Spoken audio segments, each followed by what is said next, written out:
अरे माँ जी, जल्दी चलिए, देखिए आपके घर के बाहर एम्बुलेंस आई है। गायत्री भागती हुई दरवाजे पर आती है। तभी उसकी बहू चांदनी को एम्बुलेंस से बाहर लाया जाता है।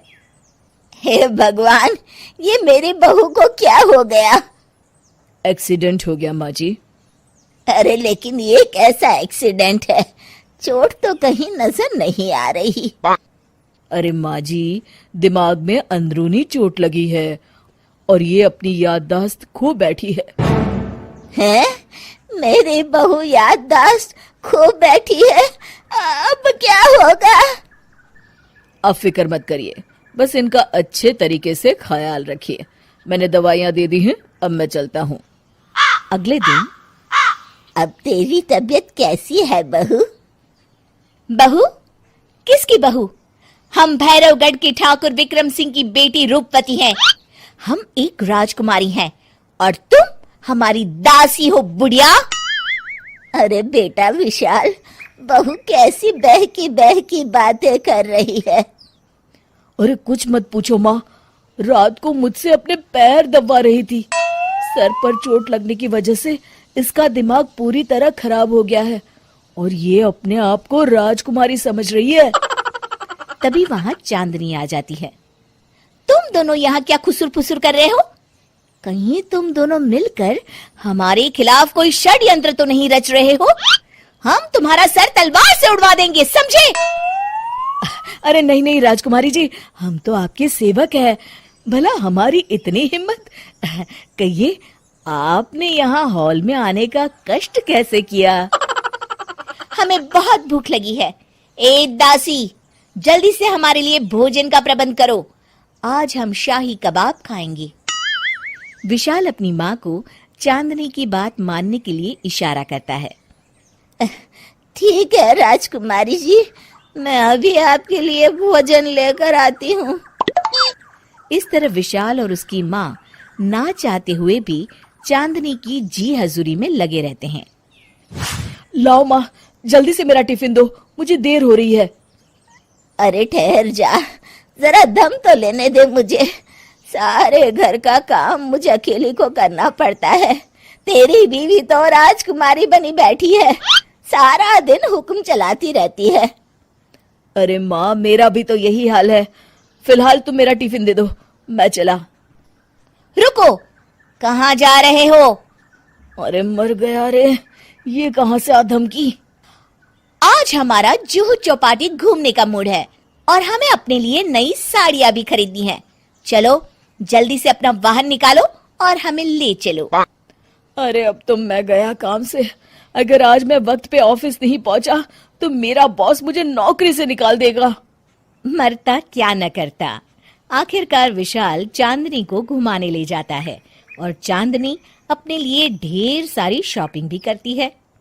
ए दासी, टीवी पर कपिल शर्मा के आने का समय हो गया है, जल्दी से टीवी शुरू करो। अरे वाह, कपिल शर्मा तुझे याद है, बाकी कुछ याद नहीं।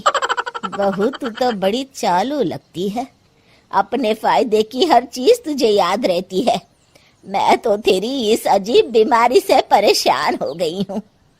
अगले दिन, अरे डॉक्टर साहब, आप इतने दिन से मेरी बहू का इलाज कर रहे हैं, लेकिन उसकी बीमारी तो सुधरने के बजाय और बढ़ती जा रही है। अरे माँ जी, ये दिमागी बीमारी है। बेचारी की याददाश्त चली गई है, वापस आने में थोड़ा वक्त तो लगेगा ही ना। गायत्री डॉक्टर से बात कर ही रही होती है कि तभी उसकी पुरानी सहेली शीला वहां आ जाती है। शीला को देख अचानक डॉक्टर घबरा जाते हैं। अच्छा माँ जी, मुझे एक मरीज को अर्जेंट देखने जाना है, मैं चलता हूँ। ये कौन था? अरे अब क्या बताऊं शीला, एक एक्सीडेंट भी मेरी बहू की याददाश्त चली गई है। ये डॉक्टर उसका इलाज कर रहा है।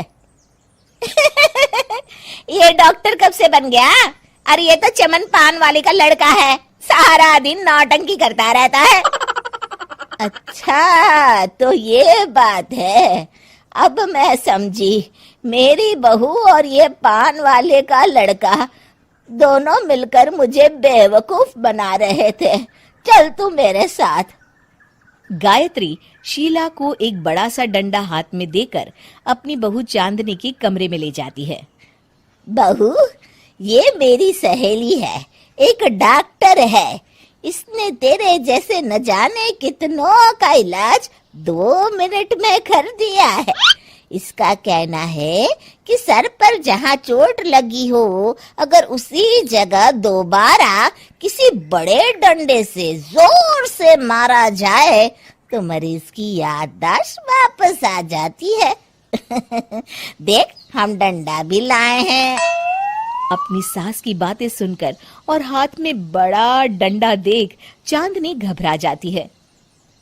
अरे बाप रे, मैं तो फंस गई। इस डंडे की एक बार की वार से ही मैं तो चारों खाने चित हो जाऊंगी।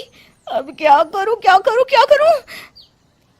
लेकिन गायत्री, डंडा सर पर ठीक उसी जगह लगना चाहिए जहाँ चोट लगी है। अरे तू चिंता मत कर, 2-4 बार मारूंगी तो एक बार तो सही जगह लग ही जाएगा ना। चल बहू, तैयार हो जा। अरे नहीं नहीं माँ जी, मुझे मत मारिए। दरअसल घर के काम करने से बचने के लिए मैंने ये सब नाटक किया था। मुझे माफ कर दीजिए, मैं कान पकड़ती हूँ। दोबारा ऐसी गलती कभी नहीं करूंगी।